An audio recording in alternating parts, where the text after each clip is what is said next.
नका एवढी तरी सद्बुद्धी या सत्ताधाऱ्यांना, कृषी मंत्र्याला, शेतकऱ्याचा अपमान करणाऱ्याला, पंढरीच्या पांडुरंगा यांना सद्बुद्धी द्या. यांच्या बुद्धीचे जे काही दिवाळे निघत चालले, यांची बुद्धी भ्रष्ट झाली.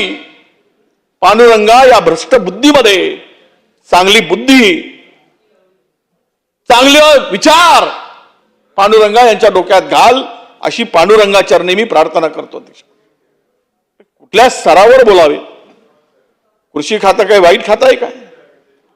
पण ते खातं म्हणजे काय त्याची तुलना अध्यक्ष महोदया, म्हणजे खुद्द कृषी मंत्रीच शेतकऱ्याची तुलना भिकाऱ्याशी करतोय. ओसाळगावची पाटीलकी, कृषी खातं मंत्री खातं मिळालं काय, ओसाळगावची पाटीलकी मिळाली आहे ना. म्हणजे किती तुच्छतेनं त्या खात्याकडे हे मंत्री बघतात, हे सरकार बघतं, हे या ठिकाणी अध्यक्ष महोदय दिसून आलेला आहे. त्यांची भावना शेतकऱ्याप्रती किती घृणेची आहे, घृणास्पद आहे, लज्जा आणणारी आहे. अशा प्रकारचं वक्तव्य ज्यावेळेस राज्याच्या कृषी मंत्र्याकडून येतं, त्यावेळेस या बळीराजांनी या संदर्भात काय विचार करावा. ज्यावेळेस आम्ही कर्जमाफी करतो त्यावेळेस ते म्हणतात, अरे कर्जमाफी दिल्यानंतर काय करताय? साखरपुडे करता, विवाह करता, निव्वळ फिरता.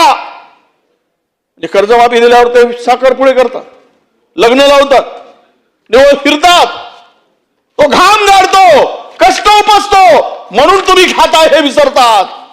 आणि अशा प्रकारे त्यांना हिनवलं जातं. अध्यक्ष महोदय, तो बळीराजा पांडुरंगाच्या रूपाने तिथे पंढरीत उभा आहे. कुणाला आशीर्वाद देईल तो मिळेल, तो ठरेल, पण किमान तो ईश्वर कुणाला देतोय, पांडुरंग कुणाला आशीर्वाद देतोय. पण अध्यक्ष महोदय, किमान एवढी तरी या संदर्भात बोलताना भान आणि यांची बुद्धी शुद्ध असावी हे तरी कळत नाही. हे पाहत असताना एका ठिकाणी सिन्नर तालुक्यामध्ये याच मंत्री महोदयांनी ज्यावेळेस तिकडे शेतकऱ्यांच्या पंचनाम्याचा प्रश्न आला, मोठ्या प्रमाणात अवकाळी पाऊस आला, शेती नुकसान झाली. हे महोदय सर्व गाव वाहून गेल्यावर गेलेत आणि तिथे जाऊन म्हणतात, आम्ही काय ढेकळाचा पंचनामा करायचा? तुम्हाला ही काय सद्बुद्धी नव्हती? ज्यावेळेस एवढं मोठं संकट आलं, कांद्याचं पिकाचं नुकसान झालं, द्राक्षाच्या पिकाचं नुकसान झालं, केळीच्या पिकाचं नुकसान झालं, त्यावेळेस तिथे जाऊन त्वरित पाहायला नको, पंचनामे करायला नको. पण ते गेले कधी? सर्व गेल्यानंतर 15-20 दिवसांनी जाऊन म्हणतात, आता मी येऊन ढेकळाचा पंचनामा करू का? अरे ही किती यांच्या संदर्भात कुठले शब्द वापरावेत अध्यक्ष महोदय. म्हणून खरं म्हणजे लाज वाटते आम्हाला सांगताना की शेतकऱ्यांच्या संदर्भात जे काय आता महोदय बोललेत की तर या संदर्भात तुमच्याच अमरावतीमध्ये येऊन हेच मंत्री महोदय त्यांना भिकारी म्हणून आले. तर काय बोलावं? तिथे तुम्ही आहात म्हणजे इतके असंवेदनशील कसा मंत्री असू शकतो? आणि त्याला का काढून टाकत नाही? शेतकऱ्याचा अवमान करणारा माणूस या राज्याच्या कुठल्याही पदावर राहता कामा नये. ही भूमिका सरकार का स्वीकारत नाही? जर शेतकऱ्याच्या संदर्भात तुमच्या भावना तुम्हाला कणाव आहे तर मग का करत नाही अध्यक्ष महोदय? आणि म्हणून हे सगळं म्हणजे उलट त्याला ओसाळगावची पाटाई. अरे कोणतं मलाईदार खातं असेल तर देऊन टाका, बदलून टाका. मुख्यमंत्री महोदयांनी काढून टाका, त्यांची अनास्था आहे. दुसरं काही महत्वाचा मोठा मलाईदार जिथे माल आहे, जिथे लुटता येईल असं खातं त्यांना देऊन टाकावं. ज्यांना आवडच नाही शेतकऱ्यांची सेवा करायची, ज्यांना शेतकऱ्यांच्या संदर्भात काही देणं घेणं नाही, अशा मंत्र्यांना त्या मंत्रिपदावर राहण्याचा अधिकार आहे का अध्यक्ष महोदय? हा आमचा खरा प्रश्न आहे. खरं तर आज शेतीच्या आत्महत्या होत आहेत आणि आत्महत्या झाल्यानंतर 3-3 महिन्यामध्ये 767 शेतकरी महाराष्ट्रामध्ये 2017-18 मध्ये अध्यक्ष महोदया महाराष्ट्रामध्ये 8,700 शेतकऱ्यांनी आत्महत्या केल्या होत्या. मध्य प्रदेशात आत्महत्या झाल्या, त्यावेळी 4,000 आत्महत्या झाल्या होत्या. पण महाराष्ट्र हा देशातील सर्वात अधिक शेतकऱ्यांच्या आत्महत्या होणारा हा जिल्हा आहे. हे भूषणाव आहे. तुम्ही सांगितलं आम्ही हे उपाय केलेत, ते उपाय केलेत, या उपाययोजना, हे दिलं, अमक दिलं, ढमक दिलं. अरे काय अमाईचा भुरका दिला, काय दिलं असतं तर आत्महत्या झाल्या असत्या 3 महिन्यात. शेतकरी कशाला आत्महत्या करू शकला असता? किती लाज वाटत नाही आम्हाला? आम्ही हे दिलं म्हणून सांगताना. आणि म्हणून आमची विनंती आहे अध्यक्ष महोदया की आज जो शेतकरी आत्महत्या करतोय त्याच्या संदर्भात पंचनामे केल्यानंतर सुद्धा फक्त आत्महत्याग्रस्त मधील 200 शेतकऱ्यांना पात्र ठरलो 767 पैकी. अरे त्याच्या मुलाबाळाचा विचार ना. आणि यामध्ये अध्यक्ष महोदया खरं तर लाज आम्हाला अशी वाटते की मंत्री तर बोलतात, आमदार पण बोलतात. काल माफी मागितली आणि भाषा कुठली वापरावी त्यालाही मर्यादा आहे. आणि कोण काय कोणाचे सत्ता संपत्ती किंवा हे पद ऐश्वर्य हे जे मिळालं हे काय कायमचं आहे? आणि तुम्ही ज्या लोकांच्या भरोशावर निवडून येत आहे त्यांना तुम्ही बाप होताय त्यांचा. म्हणजे स्वतः अनेक लग्न करून अनेक पोरांचे बाप व्हा, पण शेतकऱ्यांचा बाप होण्याची भाषा बोलताय. नरेंद्र मोदीजी तुम्ही बाप आहे म्हणून सांगताय, ते स्वतः बाप नाही झाले दुसऱ्यांना बाप कशाला करायला निघाला? किती अवमानजनक बोलावं. तुझ्या पायातल्या चपला आम्ही दिल्या, तुझ्या बापाने दिले होते काय? बुडवून मारायला पाहिजे धरणात नेऊन पाय बांधून आणि सांगायला पाहिजेत. हे बोलत असताना कोण सहन करणार आहे? 2-4दा बुडवलं ना, आता भरले आहेत नदी आणि नाले, त्यावेळेस कळेल पायातले चपला कोणी दिल्यात, पायातले वाहन कोणी दिलेत, अंगावरचे कपडे कोणी दिलेत, तुमच्या बापाच्या कमाईने दिलेत, तुमच्या घामाने दिलेत, तुम्ही कष्ट उपसून दिलेत शेतकऱ्यांना. अशा पद्धतीची भाषा वापरायची. 6,000 रुपये दिले. अरे 6,000 रुपये दिले म्हणजे खताचे भाव किती वाढले? 2014 मध्ये युरियाची बॅग 260 रुपयांना मिळत होती, आता युरियाची बॅग 450 रुपयाला मिळते. 50 किलोची बॅग होती, 40 किलोची बॅग केली, 10 किलो युरिया कमी केला बॅग मधला. हे शेतकऱ्यांसाठी. ज्या डीएपीची बॅग 560 रुपयात मिळत होती अध्यक्ष महोदया, 1,500 रुपये डीएपीची बॅग झाली. 1,500 रुपये. हे सगळे रासायनिक खतांची किंमत वाढली, प्रचंड किंमत वाढवली. तुम्ही बियाणाची किंमत वाढवली, फवारणीची औषधी पेस्टिसाइडची किंमत वाढवली.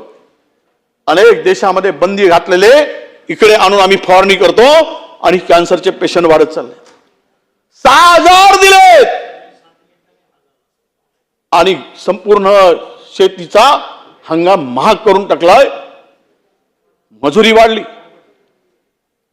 ज्यावेळेस 260 रुपये डीएपी होती त्यावेळेस मजुरी ही महिला आमची मजुरी शेतकऱ्यांच्या कामावर जाणाऱ्या मजुरांची मजुरी ही 150 रुपये होती. आज 600 रुपये माणसाची मजुरी झाली. 300 रुपये महिला मजुरी घेते. कशी शेती बरोबर आहे? डिझेलचे भाव वाढलेत, युरियाचे भाव वाढलेत, मग मजुरी वाढली, सगळं वाढलं असताना शेतीचं उत्पन्न आणि त्यांना मिळणाऱ्या उत्पन्नातून पैसा, हे बॅलन्स आहे का? ही माझी आपल्याकडे मागणी आहे अध्यक्ष. आणि तरी सांगतात 6,000 रुपये दिले. अरे एका खिशामध्ये टाकलात आणि दुसऱ्या खिशाला कात्री लावून काढून घेतलात, काय फायदा झालाय? आमच्याकडे म्हण आहे, आजा मेला आणि नातू झालाय. तुम्ही काय दिलात? तरी सांगतात आम्ही 6,000 दिले. तुमच्या घामाचे दिले.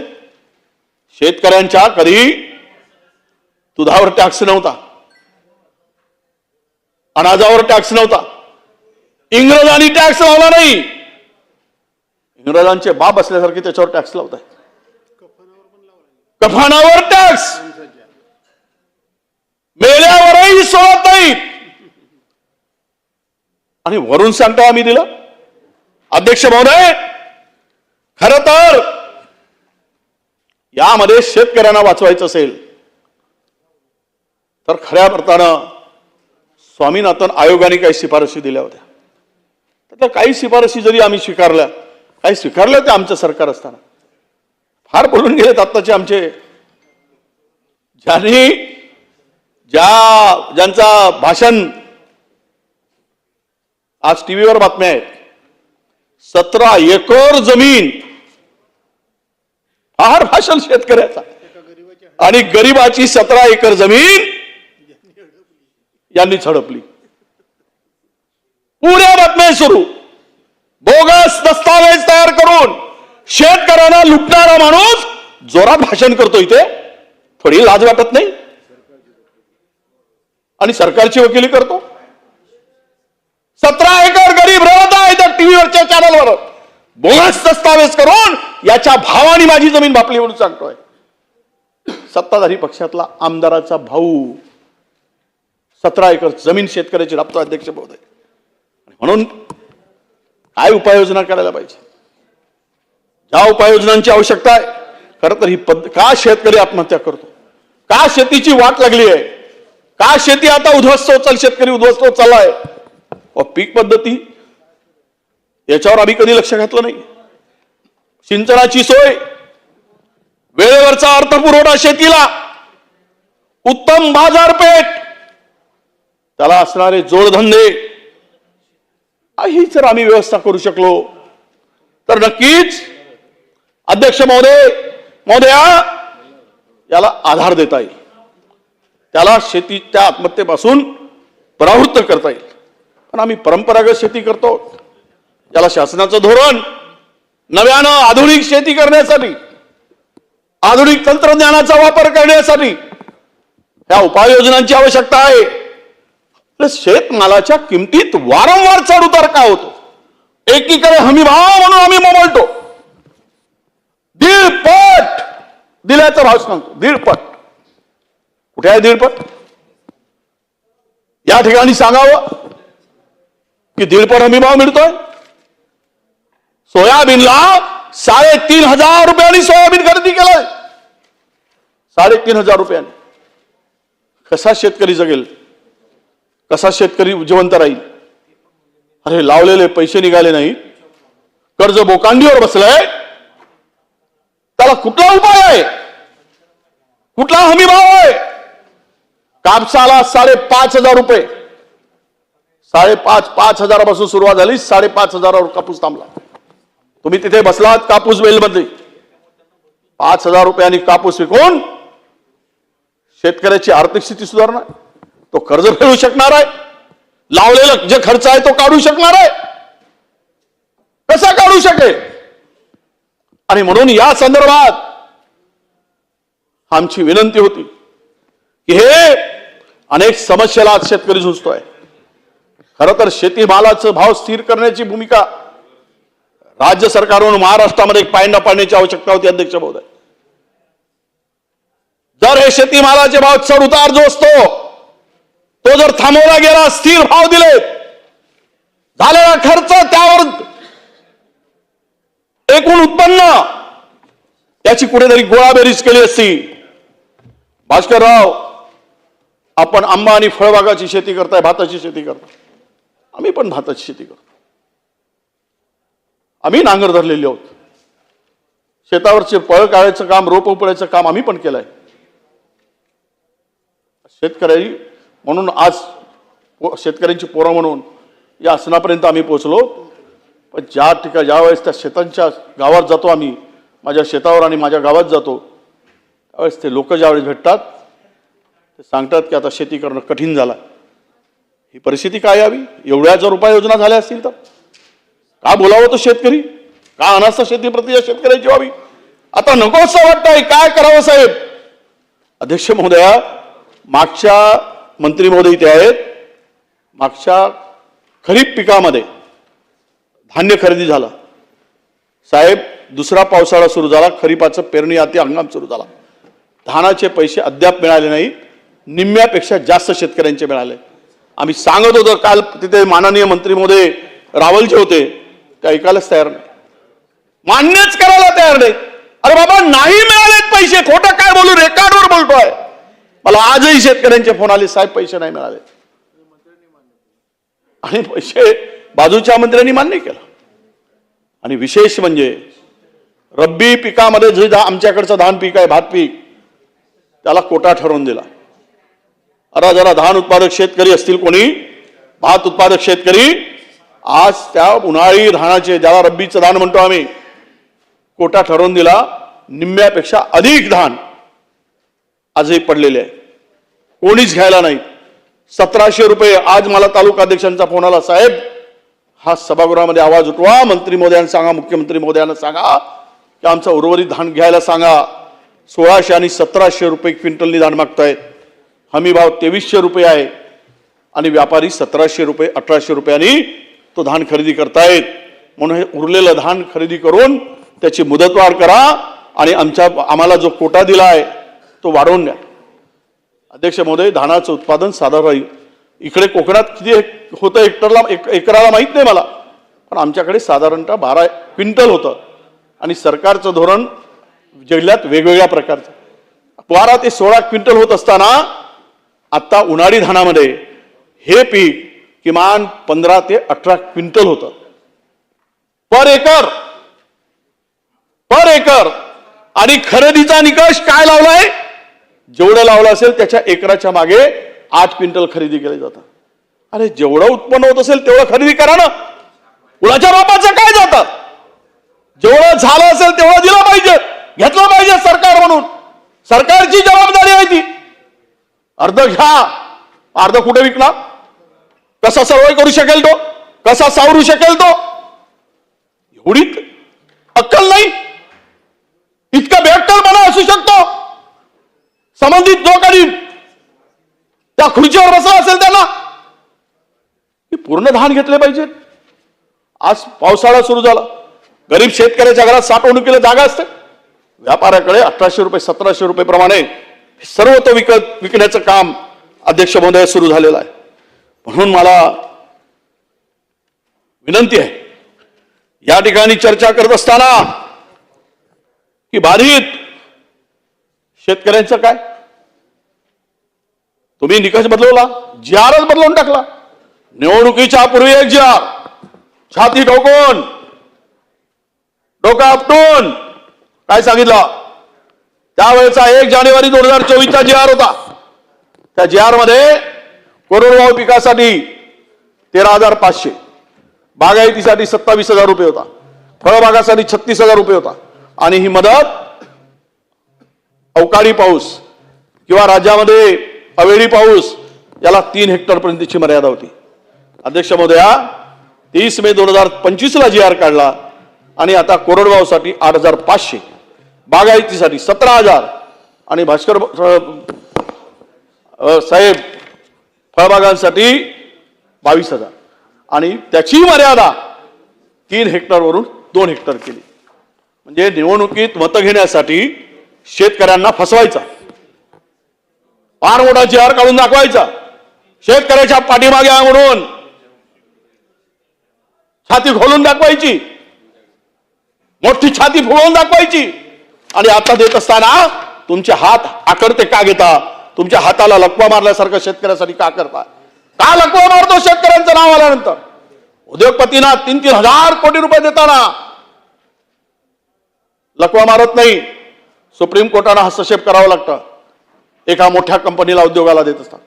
आणि शेतकऱ्यांना देताना GR वाढवून द्यायला पाहिजे.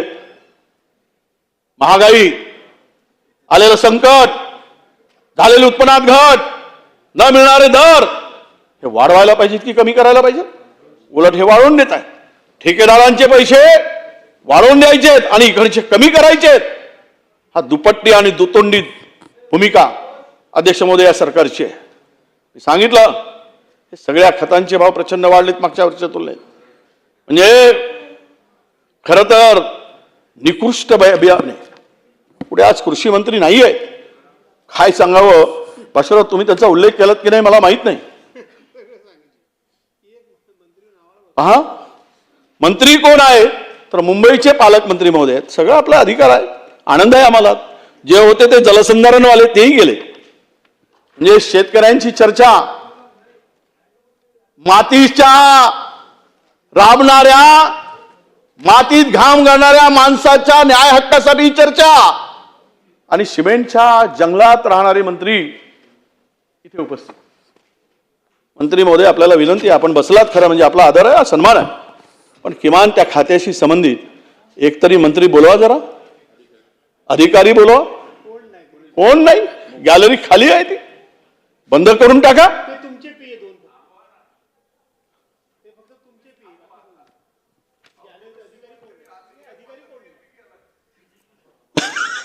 सुरेश भाऊ, सगळे जातपर्यंत आपण बसू. मंत्री गेले तरी आपण बोलत राहू. अध्यक्ष महोदय, खरं काय बोलावं आता मी? ही बांधवटी चर्चा कशी करायची सांगा ना तुम्ही. ते मंत्री होते तेही गेले. नाना भाऊ उलट मला अध्यक्ष महाराज, मी आपल्याला सांगतोय की या महाराष्ट्रातल्या सरकारला खरं तर शेतकरी हा यांचा आता काही भाग ठरलेला नाही असंच आम्हाला वाटतंय. मोठ्या मेहनतीनं, कष्टानं, भांडून, सस्पेंड होऊन आम्ही ही चर्चा आणली. आणि याच्यामध्ये सरकारचं जे काही आता चित्र या ठिकाणी दिसते आहे, त्यांचे ते लॉबी पण ते आपल्याला अदृश्य लॉबी आहे, पण तिथेही अधिकारी नाही. काय ती अदृश्य झाली? हे अशी वाजोटी चर्चा करून काय करायचं इथं? काय करायचं आहे? हे होते राठोड साहेब होते, ते गेले. नाही, कोण पण आहे? मला इमारतीचे, शहरातल्या, मुंबई शहरातले इमारतीचे जंगलातले, इमारतीच्या जंगलातले मंत्री बसलेले आहेत. ओ सुधीर भाऊ, तुम्हाला तरी हे आवडतं का? राठोड साहेब येऊन राहिले, 5 मिनिटात सांगून गेले. परवा सन्माननीय तालिका अध्यक्ष असताना अतिशय स्पष्टपणे सूचना झाल्यात की कमीत कमी मंत्री महोदय, कॅबिनेट मंत्री महोदय कदाचित कॅबिनेटच्या व्यस्ततेत असतात, पण कमीत कमी जे अधिकारी त्या विभागाचे आहे, कृषी विभागाचे सचिव असतील किंवा जलसंधारणाचे सचिव असतील किंवा जे विषय त्या चर्चेमध्ये उपस्थित झाले आहेत त्या सचिवांनी तर राहावं. कोणीच अध्यक्ष महाराज राहणार नाही. तर मग या चर्चेला जी गंभीरता पाहिजे, म्हणजे मी तर मंत्री महोदयांना धन्यवाद देईल की त्यांचा काही संबंध नसताना मंत्री महोदय बसले तरी आहेत. यांच्यापासून इतरांनी आदर्श घेतला पाहिजे. यांचे पासपोर्ट फोटो काढून त्यांच्या खिशात ठेवण्याची आवश्यकता आहे अध्यक्ष महाराज. अध्यक्ष महाराज हे बरोबर नाही आहे. अधिकारी तर असले पाहिजे.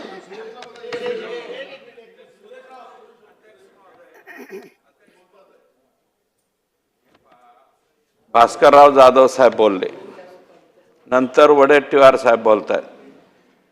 ते दोन्हीही तसं पाहिलं तर त्यांच्या पक्षाचे प्रमुख लोक आहे.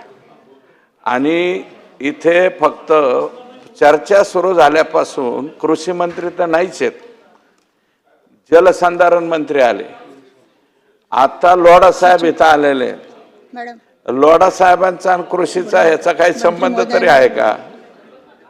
एक तर मंत्री, कृषीचा मंत्री, कृषीचा किमान राज्यमंत्री, राज्यमंत्री नसेल सेक्रेटरी, सेक्रेटरी नसेल उपसचिव, एखादा कक्ष अधिकारी तरी आणून बसवा. नाही राठोड साहेब येते ना, काय बसलेले आहेत. अहो, आम्हाला मागच्या वेळेस अध्यक्ष महोदया, मी पाठीमागच्या वेळेस वरच्या सभागृहात होतो. मला वाटलं आमच्या वरच्या सभागृहाची अवमानता झालेली आहे, त्याच्यापेक्षा जास्त डिग्रेडेशन ह्या सभागृहाचं व्हायला. हे अधिकारी बसलेले आहे अध्यक्ष कक्षामध्ये. महोदय, सर्वांना माहिती आहे कॅबिनेट होती. एक मिनिट थांबा. तुम्ही सर्व सांगितलं कॅबिनेट होती, सर्वजण कॅबिनेटमध्ये होते. कॅबिनेटचं संपलं, लगेच आम्ही इथे आले. 1, 2 मुंबईच्या आमदार होणार, मुंबईच्या मंत्री होणार काय गुन्हा आहेत का? तुम्ही एक मिनिट तुम्ही जे बारंबार सांगता ते भवन कन्स्ट्रक्शन हे काय स्वतःच्या बिझनेस स्वतःच्या नावावर करणं काय गुन्हा आहे का? मी बिझनेसमध्ये नाही आहे. एक मिनिट तुम्ही असं आहे, तुम्ही बोला. तुम्ही ज्येष्ठ नेता आहे म्हणून एक मिनिट वडेट्टीवार साहेब, तुम्ही ज्येष्ठ नेता आहे म्हणून कोणाने ते असला पाहिजे हा मी पण सहमत आहे. तरी पण तुम्ही ते मुंबई व्यवसाय यावर राहू द्या, तुमच्या ते विषय तुम्ही मांडा. माझी रिक्वेस्ट आहे.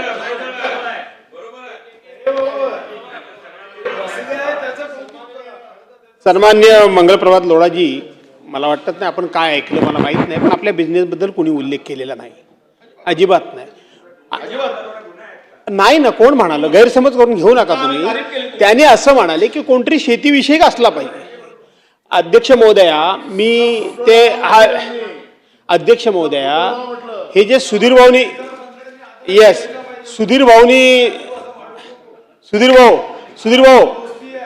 भाऊ परवानच्या दिवशी दुर्दैवानं तुम्ही BScला नव्हतात. तुम्ही BScला त्या दिवशी पाहिजे होतात, तुम्ही असतात ना. त्या दिवशी हे अनेक विषय मी मांडले आणि तिथे असणाऱ्या सगळ्यात लोकांनी त्याचं समर्थन केलं. सगळ्यात काय एक प्रथा काय पडून गेले की चर्चा सुरू झाली की एक कॅबिनेट मंत्री असला की सभागृह बंद करता येत नाही, म्हणून एकानंच कोणीतरी बसायचं, बाकीच्यांनी बसायचं नाही. कंपल्सरी सिटिंग असतं की नाही मला सांगा तुम्ही? असतं. आणि म्हणून हे काय चाललंय, कृषीवर चर्चा चालली. कृषी मंत्री नाही, फलोत्पादन मंत्री असायला पाहिजे का नाही? असायला पाहिजे. जलसंधारण मंत्री असायला पाहिजे. तसा विचार केला तर इरिगेशन मिनिस्टर असला पाहिजे. असे संबंधित असले पाहिजेत. लोढासाहेब, तुमच्याबद्दल आम्हाला काही म्हणायचं नाही, पण ही चुकीची प्रथा आहे, हे चुकीचं पडतंय, एवढंच आम्हाला म्हणायचं आहे. येस. नाही अध्यक्ष महोदय, मी एवढंच म्हटलं की तुम्ही मातीतल्या तिथे नाही तर जंगलातले सिमेंटच्या जंगलात एवढंच माझा उल्लेख होता. मी व्यवसायासाठी अजिबात नाही, अजिबात. हो, तुमची तारीफच केली आम्ही, तुम्ही तारीफच केली आम्ही. तुमचं अभिनंदन केलं आम्ही. नाही, कोणाला बोलवताय आता? काय बोलवायचं? येत आहेत ना, राठोड साहेब येत आहे, बोलवलंय, पाठवलं. अरे राज्यमंत्री तरी किमान, हा आमचा विरोधी पक्षाचा प्रस्ताव आहे, सचिव तरी बोलवा. आपण ऑलरेडी मेसेज दिला, 10 मिनिटांमध्ये सर्व येतील. तुम्ही माझ्या रिक्वेस्ट नको, ते सभागृह आम्ही तहकूब करू शकत नाही. सभागृह आम्ही तुम्ही तहकूब करू शकत नाही. आम्ही बसलेले आहेत, ते मंत्री प्रतिनिधी बसलेले आहे, ते ज्येष्ठ आहेत, त्यांच्या सन्मानासाठी ते कृषी मंत्री किंवा राज्यमंत्री येत आहेत. 10 मिनिटात येत आहेत तिथे. तोपर्यंत सुरू करा. माझी रिक्वेस्ट आहे प्लीज. हो, आम्ही विरोधी पक्षनेता राहिलोय महाराष्ट्रामध्ये. मी पण, तुम्ही 7 वेळा, मी पण 6 वेळा झालं. तुम्हाला सांगतो मंत्री महोदय, असं कधीच झालं नाही. तुम्ही इतिहास काढा. किमान कॅबिनेट नाही तर राज्यमंत्री झालं ना, संपले नाही कॅबिनेट. तुम्ही आलात ना, तुम्ही आलात तसे ते मंत्री यायला पाहिजेत. आता मला कृषी विभागाने काढलेल्या GR वर बोलायचं आहे. कोण नोंद घेईल? काय नोट घेताय तुम्ही? काय GR ची नोट घेणार? हो, इतकं असं नाही होत. तुम्हाला जरा समजून घ्या. आम्ही काही तुम्हाला जाणून बुजून असं बोलत नाही की आम्हाला तुम्हाला काही हे करायचं नाहीये, दिवसाचं. असं कसं चालेल? एक सचिव नाही, उपसचिव तरी नाही त्या GR ची नोंद करून घ्यायला. आणि मागच्या वेळेस एवढं असं आम्ही बोलायचं म्हणजे कोणा दिवाळीकडे पाहून बोलायचं काय? या सभागृहाच्या 10 मिनिटं सभागृहात तहकूब करा. नाही, हे ताई आपल्या अध्यक्ष महोदय बरोबर नाही. बोलवलं आहे, 10 मिनिटात येत ना, 10 मिनिटात येत आहे. अध्यक्ष महोदय, मंत्री महोदय म्हणाले त्या ठिकाणी की कॅबिनेट चाललेली आहे. काय या महाराष्ट्राच्या विधानसभेपेक्षा कॅबिनेट मोठी आहे की आपलं सदन मोठं आहे? मला त्याचं उत्तर देता का आपण? देता का उत्तर? मंत्री महोदय मगापासून सांगतात कॅबिनेट चाललंय, कॅबिनेट चाललेली आहे. शेतकरी दुर्लक्षित आहे या सरकारसाठी हे सांगा. शेतकऱ्याचा अपमान आहे. 10 मिनिटं तहकूब करा मंत्री. ते तुमचे मंत्री अपमान करतात, तुमचे आमदार अपमान करतात आणि आता सरकार अपमान करायला निघाला. अपमान करतात. सर्वजण ज्येष्ठ आहे, कोण? ते तुमचा सन्मान आहे, मान आहे. ते 10 मिनिटाचे आता असं आपण करू एक मिनिट पटोले साहेब, आपण असा करू शकता. ते येतात त्यापर्यंत त्याने थांबावं, नंतर कोणाला बोलू ते 10 मिनिटात येतील, नाही तर ते सुरू करा मॅडम. आपण आपण सभा तहकूब करू शकत नाही. सभा आपण तहकूब करू शकत नाही. आपण सुरू करावं प्लीज.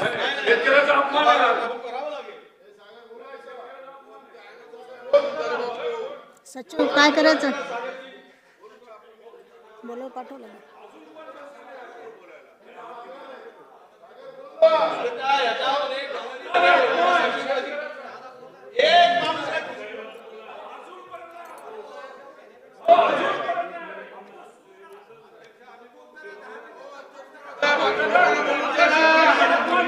वडेट्टीवार साहेब चालू करा.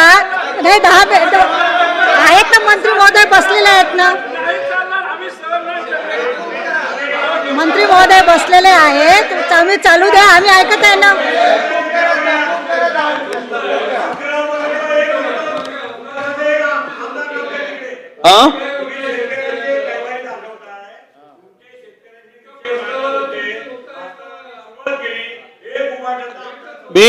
मी 15 मिनिटांमध्ये पोहोचलो. 15 मिनिटात हे टॉपिक सांगू नका हो तुम्ही. आमच्या ना इथे सचिव मंत्री पाहिजे. अरे हे काय पद्धत आहे का हे बोलायची? तुम्हाला मंत्री पाहिजे की आमदार पाहिजे? हे काय अरे एक सचिव पण नाही, उपसचिव नाही. एक मिनिट, चुकीचं येऊ नये. सन्मान्य माझे मित्र योगेश सागरजी म्हणाले की भास्करराव भाषण केलं तेव्हा उभाटाचा एकही आमदार नव्हता. सांगायची गरज नव्हती, परंतु चुकीचं माहिती येऊ नये म्हणून सांगतो. आपले सदनाचे ज्येष्ठ सदस्य आमचे प्रतोद सुनील प्रभू यांचे वडील स्वर्गवासी झाले आणि त्यामुळं ते अचानकपणे सगळे गेलेत. एवढाच त्यातला फक्त खुलासा, बाकी खुलासा करायचं काही कारण नाही.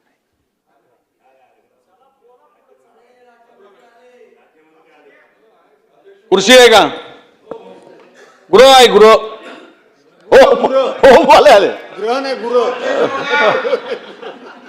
चालू करा.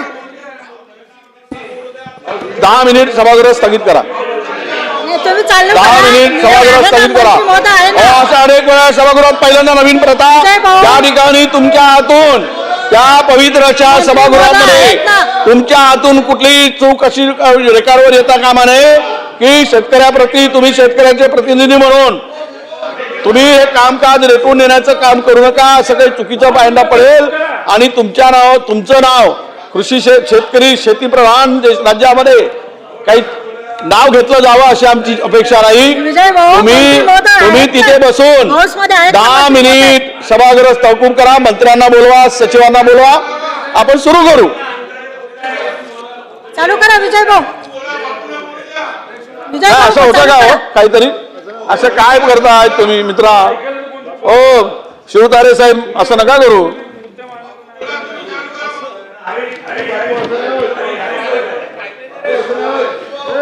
हरीश भाऊ थांब ना जरा. चालू करा विजय भाऊ. येतात 10 मिनिटात निरोप नाही, मी निषेध तुमच्या या सभागृहामध्ये कृषी मंत्री, राज्यमंत्री त्या गॅलरीमध्ये अदृश्य जरी असली तरी त्या गॅलरीमध्ये या संबंधित एकही माणूस नाही, एकही अधिकारी नाही. हा समस्त महाराष्ट्रातील शेतकऱ्याचा अवमान आहे. सभागृहात चर्चा सुरू असताना बच्चू कडू तिकडे महत्वाचा. सगळे अधिकारी पण तिकडेच आहेत. सगळे अधिकारी पण तिकडेच आहेत. म्हणजे सभागृहापेक्षा ती बैठक महत्वाची वाटली तुम्हाला? बोला तरी, रेकॉर्डवर आणा. देशमुखजी रेकॉर्डवर आणा बोलून. हे रेकॉर्डवर आणा ऑफिशियल. बोला की ते सुरू असल्यामुळे इकडे नाही म्हणून. म्हणजे आज लज्जा शरम विरम काय सगळं गुंडाळून ठेवलंय. इतकं बेशरम की हे झालेलं आहे. आणि त्यामुळं मला या संदर्भात काय तुम्ही बोलवणार आहात? नाही, आपण सुरू करा ना. आपण बोलताय अतिशय महत्वाचा विषय आहे. मगाशी आपण सांगितलं की लगेच चालू करायला पाहिजे सभागृहाचा. म्हणजे वेळ घालू नका. आपण बोला आपण साहेब. कोणापाशी?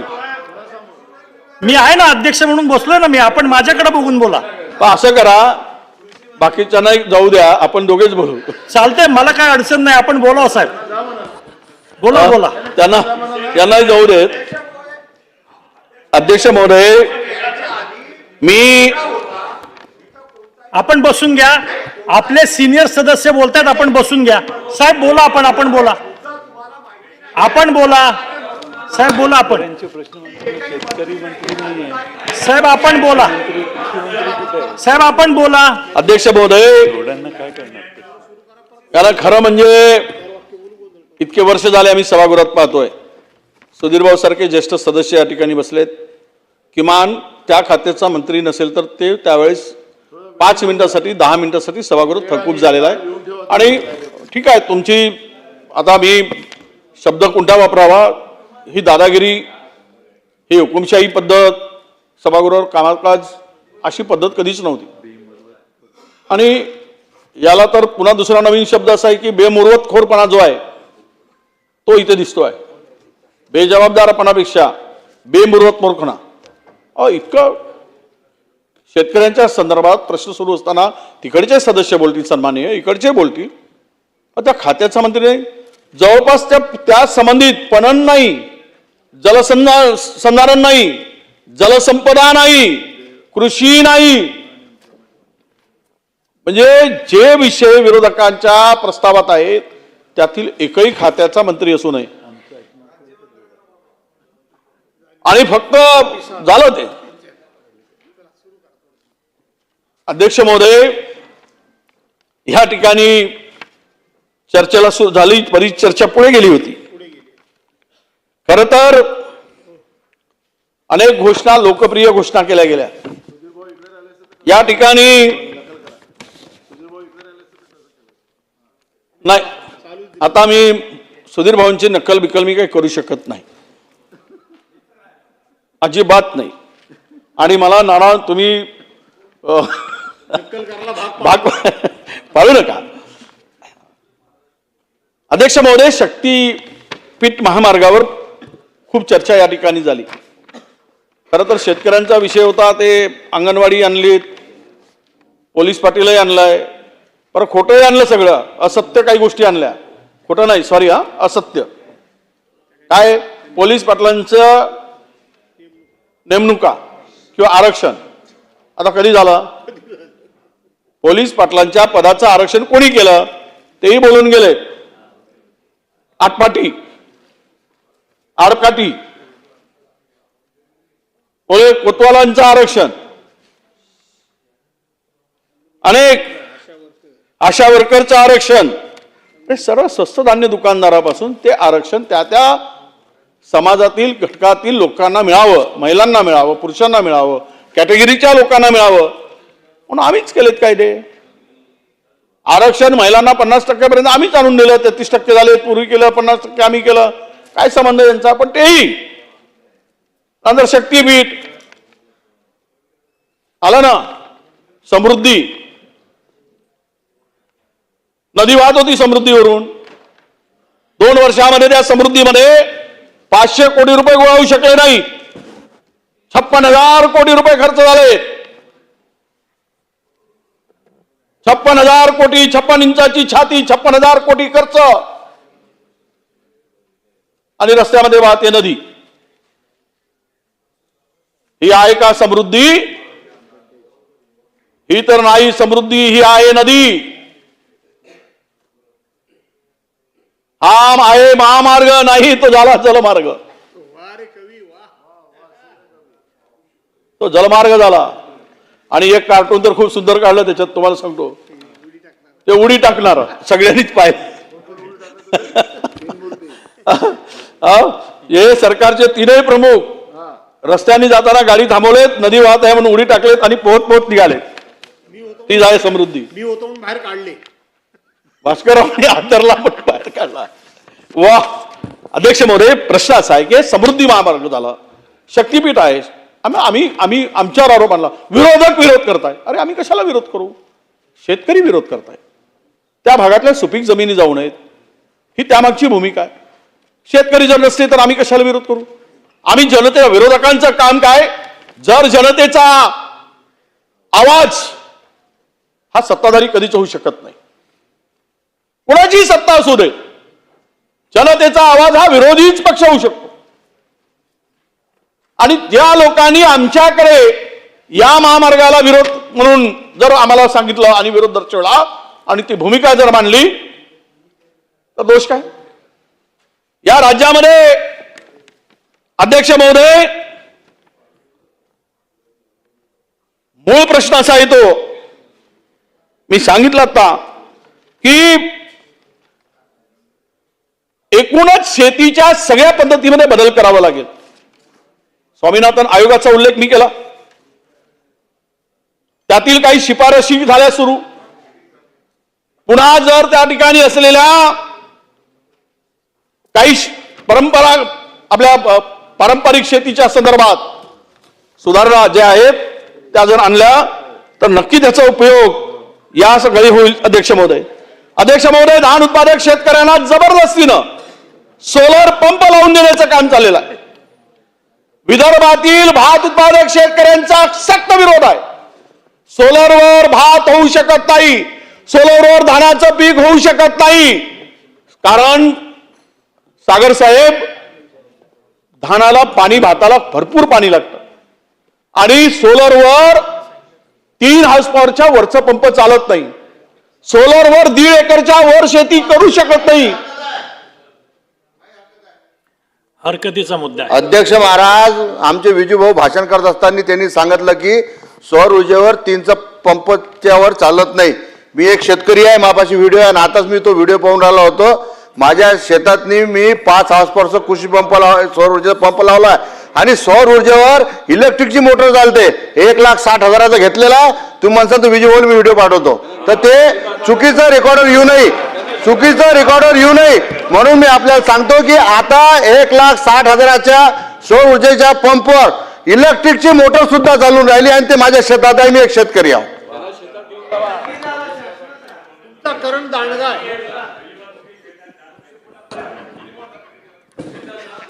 अध्यक्ष महोदय, आमच्या हरीश भाऊनी जरा, मी चंद्रपूरला घेऊन जातो तुम्हाला. नाही दाखवा नंतर, मी तुमचं मान्यच करतो. पण त्या शेतीला पाणी जे लागतं ना, तुमचं ते शेत आहे कापसाचं, सोयाबीनचं, आमचं भाताचं शेत आहे. भाताच्या शेताला खूप मोठ्या प्रमाणात पाणी लागते, ऊसापेक्षाही. आणि ते बांधी भरून राहिली नाही तर भात लगेच सुकायला लागतो.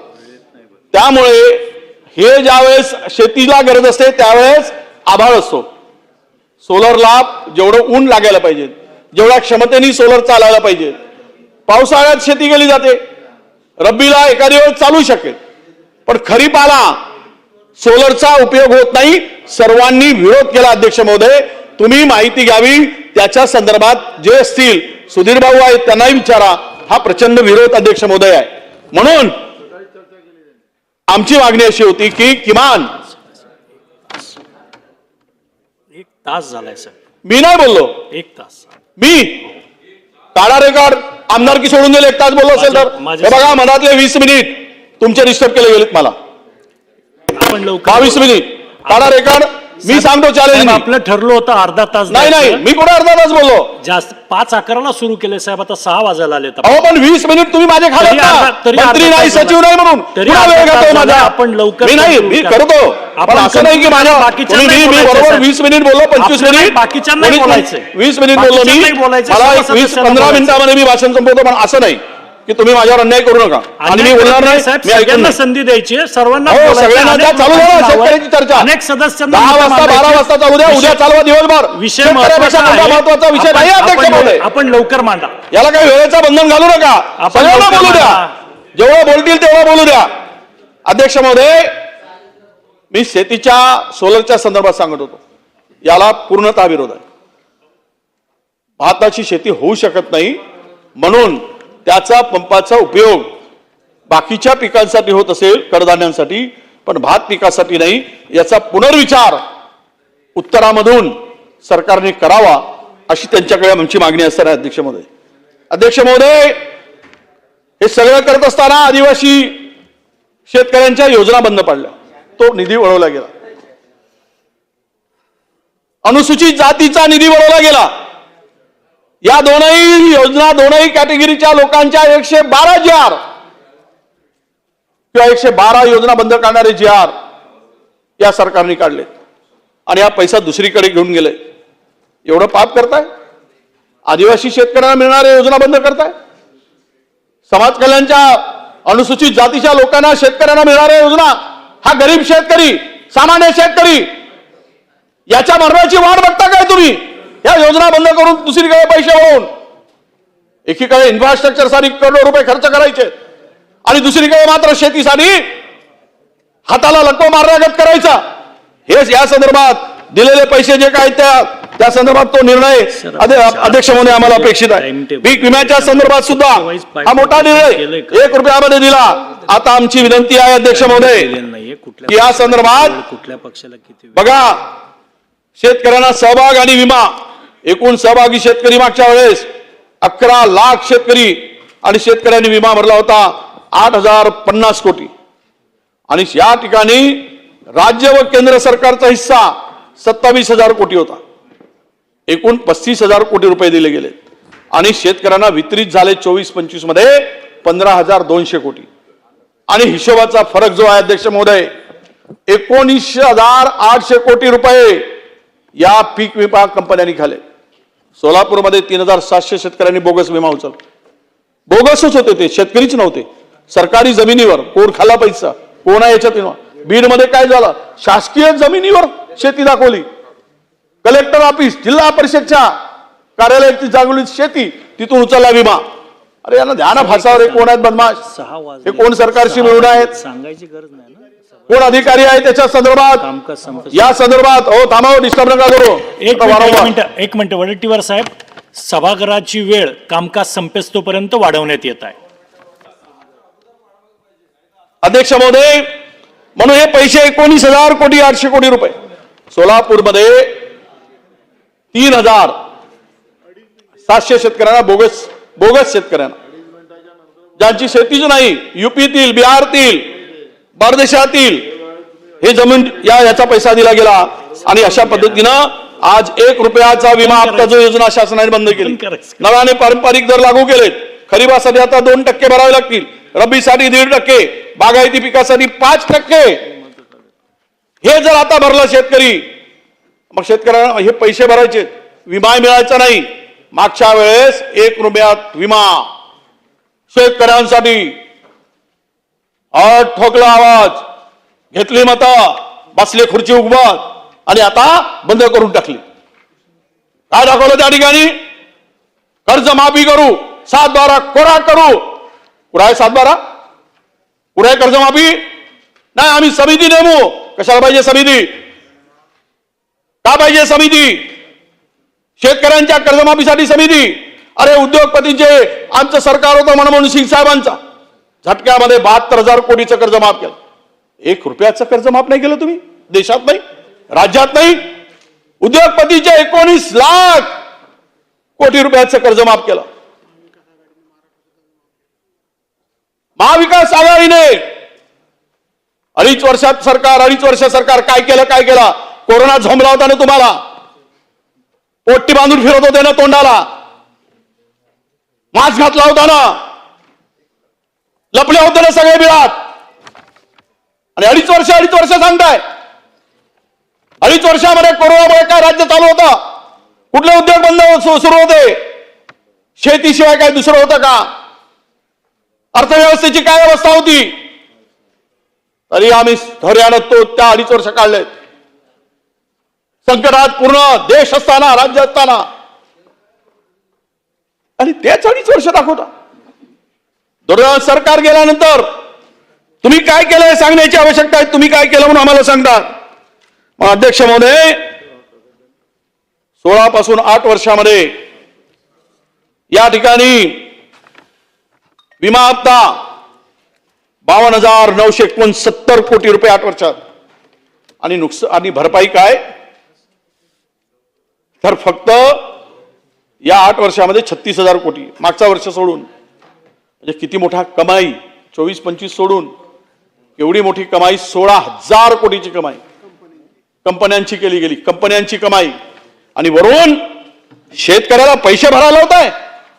1 रुपयाचा पीक विम्याचं सोंग केलं, तो सोंग आणि ढोंग दाखवून शेतकऱ्याला फसवलात आणि आता बंद करून टाकलात आणि शेतकऱ्याला वाऱ्यावर सोडण्याचं पाप करताय तुम्ही सत्ता बदलल्यानंतर. म्हणून माझी विनंती आहे अध्यक्ष महोदय, काही मागण्या मी आपल्याकडे या निमित्तानं पूर्तता केली पाहिजेत.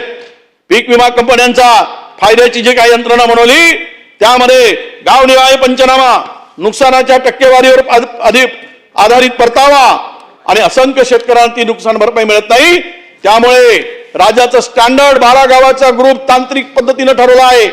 त्यामध्ये त्या आकडेवारीत अडकून न राहता आज नुकसानाच्या टक्केवारीवर परतावा दिला पाहिजे आणि त्यानुसार शेतकऱ्यांचा विमा घेतला गेला पाहिजे. अध्यक्ष महोदय, शेतकऱ्यांना तुम्ही मदत कधी करणार आहात, कधी देणार आहात? अवकाळी पावसामुळे 76,760 हेक्टरचं नुकसान झालं. 82,999 शेतकऱ्यांचं नुकसान झालं. 100 कोटी रुपयाच्या मदतीचा प्रस्ताव केल्याची माहिती आता राज्य सरकारकडून. 100 रुपयानं काय होणार आहे? आणि म्हणून नागपूर विभागामध्ये सर्वाधिक नुकसान झालं. 10,095 हेक्टरचं नुकसान आहे. 26,278 शेतकऱ्यांचं नुकसान झालं. त्या ठिकाणी नुकसान भरपाई पोटी फक्त 27 कोटी रुपये दिले गेले. कोकणात 3,188 हेक्टरचं नुकसान झालं. 9,259 शेतकरी बाधित झालेत. हे आकडे माझे नाहीत, सरकारी आकडे आहेत. आणि यांना मदत काय दिली गेली? फक्त 7,41,00,000. ही फसवणूक नाही, ही पिळवणूक नाही, हे शोषण नाही शेतकऱ्यांचं. आणि म्हणून ही मदत आपण कधी देणार आहात या सर्व बाधित शेतकऱ्यांना, याचं उत्तर सरकारने दिलं पाहिजे. अध्यक्ष महोदय, शासन निर्णय सरसकटचा होता बोनस देताना. सुधीर भाऊ, आपण त्याला मदत केली, पण आता पैसे आले कोणाचे? ज्यांनी धान खरेदी केले त्यांचे. म्हणजे धान सेंटरवर गेलेत, कोटा संपला, ऑनलाईन त्याचं नाव आहे, परंतु धान उचललं नाही, खरेदी केलं नाही, त्याचं नाव त्या ठिकाणी नाही या बोनसमध्ये. मागे 2 वर्ष निवडणुकीच्या पूर्वी सरसकटचा जी आर होता आणि अभिनंदनही केलं, सरसकट मदत केली बोनसची. आता तुम्ही फसवलो, निवडणूक झाल्यानंतर शेतकऱ्याला फसवताय. या ठिकाणी अध्यक्ष महोदय, 20,000 रुपये प्रति हेक्टर प्रोत्साहनपर राशी अदा करण्याचा निर्णय घेतला आणि प्रत्यक्षात त्या शेतकऱ्यांना आधारभूत धानावर केंद्रावर धानाची विक्री केली आणि त्यांच्या राशी आता त्यांचे पैसे जमा होत नाहीत. केवळ ज्यांनी खरेदी केली तेवढंच होत आहे. म्हणजे 50% शेतकरी या बोनस पासून वंचित आहेत. त्यांना आपण बोनस कधी देणार आहात, सरसकट बोनस कधी देणार आहात, याचंही उत्तर आम्हाला अपेक्षित आहे अध्यक्ष महोदय. म्हणून अध्यक्ष महोदय, शेवटच्या आमच्या 2 मागण्या मी सांगतोय. शेतकऱ्यांची संपूर्ण कर्जमाफी आपण कधी करणार आहात? धान उत्पादनाला उर्वरित पैसे जे उरले आहेत शेतकऱ्यांचे देणे, ते आपण कधी देणार आहात, याचं उत्तर द्यावं. राज्यात खरीपाचं सेक्टर हे जे क्षेत्र आहे 144 लाख हेक्टर आहे. जून अखेरीस याच्यामध्ये जो पेरावा झाला आहे त्या पेरा कमी झाला होता आणि पीक विमा मिळाला नव्हता, त्यामुळे शेतकरी संकटात होता.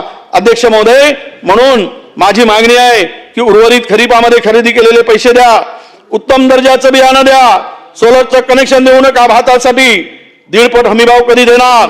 पीक विम्यासाठी जे शेतकऱ्यांनी जो बोगस विमा दिला नांदेडमध्ये, सोलापूरमध्ये, बीडमध्ये, याची चौकशी कधी करणार? धानाला 69 रुपये हमी भाव वाढ दिली, हे वाढ होणार आहे की नाही? सरकार त्याकडे प्रस्ताव पुन्हा देणार आहे की नाही?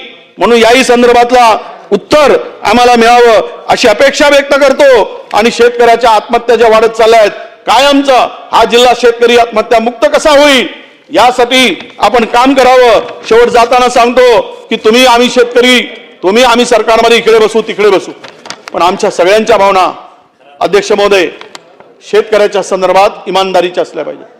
या बळीराजाला फसवू नका, याच्या भावनेशी खेळू नका. यांचा शाप लागेल त्यावेळेस अनेक सरकारे गेली, तुमची गेलीत, आमची गेलीत, पण आता तरी ते पाप तुम्ही करू नका. आणि म्हणून याची जी अवस्था आहे या शेतकऱ्यांची अध्यक्ष महोदय, आम्ही जलमलो मातीत किती होणार गा माती, खापराच्या दिव्यात कधी पेटणार माती. विठ्ठल वाघ म्हणतात अध्यक्ष महोदय, फास लावून जल्लद चाले कोणाला वखर, खाली ढेकलाच्या वाणी आम्ही होतो गा चुर चुर. फुलवाल्या कापसाला चंद्र चोरू चोरू पाय, तरी माय माऊलीची मांडी उघडी चराय. बाय फाटल कशी झाकणार छाती, आम्ही जलमलो मातीत किती होणार गा माती, खापराच्या दिव्यात कधी पेटणार वाती. अध्यक्ष महोदय, दाणे भरता कंसात येती हुशार पाकर. व्यापारी आज पूर्णतः हे जे आहे मोठमोठे प्लेयर यामध्ये उतरले, उद्योगपती उतरलेत, मोठमोठे गोडाऊन सायलो बांधल्या जात आहेत आणि बाहेरून ज्यावेळेस उत्पन्न निघतं बाहेरून आयात केलं जात आहे आणि आमचे भाव पाडले जात आहेत. उद्या अमेरिकेची वक्रदृष्टी झाली तर सोयाबीन आणि मका उत्पादक शेतकरी तर भीक मागून सरेआम चौकात आत्महत्या करेल. पण ते कसं टाळता येईल ते सरकार टाळेल अशी अपेक्षा आहे. दाणे भरवता कंसात येती हुशार पाकर, भर हंगामात होतो पारखी भाकर. म्हणून आम्ही जन्मलो मातीत किती होणार गा माती, खापराच्या दिव्यामध्ये कधी पेटणार वती, असं आमचे विठ्ठल वाघ म्हणतात. म्हणून तुम्ही आम्ही मिळून या आत्महत्याग्रस्त शेतकरी जे होत आहेत की संख्या वाढत चालली. शेतकरी आता वाट बघतोय शेतीच्या कर्जमुक्त होण्याची. म्हणून तुम्ही दिलेला शब्द पाळावा आणि शेतकऱ्यांना कर्जमुक्त करावं. शेतकऱ्यांच्या हमी भावाचा एक स्थिर भाव, खर्चावर आधारित भाव देण्यासाठी सरकारने पावलं उचलावी अशी सरकारकडे अध्यक्ष महोदय या ठिकाणी मी विनंती करतो. आणि सरकार म्हणून जे आपण गंभीर नाही, या खात्याचा मंत्री तुम्हाला माहित नसेल, बोगस बियाण्याच्या संदर्भात अध्यक्ष महोदय शेवट, बोगस बियाणे जे आहेत ना त्या संदर्भात भरारी पथक होती. भरारी पथक जाऊन बोगस बियाणे बोगस खतं पकडली जात होती. काल परवा JR काढला सुरेश भाऊ आणि त्या JR मध्ये सर्व अधिकार गोठवून एकाकडे अधिकार ठेवले. म्हणजे खुशाल आता हे काळेधंदे करा. जरा सत्ताधारी पक्षाच्या आमदारा हात जोडून विनंती आहे, हा JR बदलवा, नाही तर शेतकऱ्यांची अधिक फसवणूक होईल, शेतकरी लुटला जाईल, शेतकरी बर्बाद होईल. म्हणून अध्यक्ष महोदय, शेतकऱ्यांची कर्जमाफी आणि शेतकऱ्यांच्या पाठीमागे खंबीर राहून शेतकऱ्याला स्थिर भाव हमी भाव द्यावा अशी मागणी करतो आणि माझ्या भाषणाला थांबवतो. धन्यवाद. जय हिंद, जय सेवा, सलाम अलैकुम, राम राम. सन्मान्य सदस्यांना सर्वांना सूचना आहे की सहकार्य करावं. 4:05 चर्चा सुरू झाली. 4:05 4:47 जवळपास 42 मिनिटं शिवसेनेचे भास्करराव जाधव यांनी भाषण केलं. गोपीचंद पडळकर भाजपचे आहेत, त्यांनी 4:47 ते 5:11 असं 25 मिनिटं त्या ठिकाणी त्यांनी या मतं मांडली. आणि 5:11 6:12 1 तास 1 मिनिटं सन्मान्य सदस्य वडेट्टीवार साहेब यांनी मागच्या सदस्यांना वेळ मिळणार नाहीये हा प्रश्न आहे.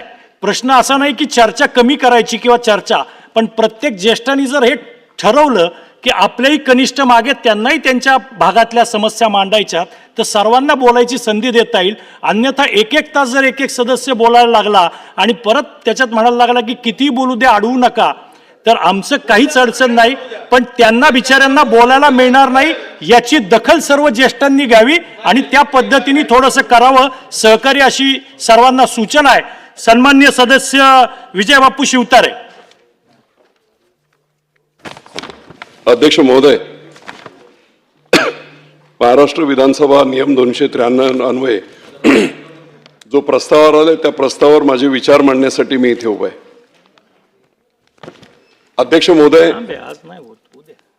विरोधक नेहमी टीका करत असतात, परंतु 2014 पासून भाजप सेनेचं सरकार आल्यापासून महाराष्ट्राची जी प्रगती झाली आहे त्या प्रगतीबद्दल न बोलता किंवा त्याला न ऍक्सेप्ट करता फक्त टीका करणे काही योग्य नाही. अध्यक्ष महोदय, 2014 पासून तत्कालीन मुख्यमंत्री देवेंद्र फडणवीस यांनी मुंबईमध्ये 1.25 लाख कोटीच्या मेट्रोचे प्रोजेक्ट